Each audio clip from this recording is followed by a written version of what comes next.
Hello everyone, welcome to our channel. In today's tutorial video, I'll be showing you the process on how you can change language on Android device. Before starting this video, please make sure to subscribe and to press the notification bell icon to get updated. So let's get this video started. First of all, you need to tap and open settings of your phone. Here inside the settings section, you need to search in for a language and input. So you tap in general management over here.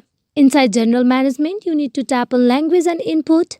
Here you need to tap on language on very first option. As you can see, recently my phone language is in English. Now to add the other language, you need to tap on add language. And from the given option of different language, you can choose any of the language that you want to keep update to your phone. So as I'm going with some of the Japanese language, so you tap on it. Set this language as default language. You need to tap on set as default. And with that, the language of your phone will be changed to some of the Japanese language. Hope this video is fruitful for you all on how to change language on your Android phone. Thank you.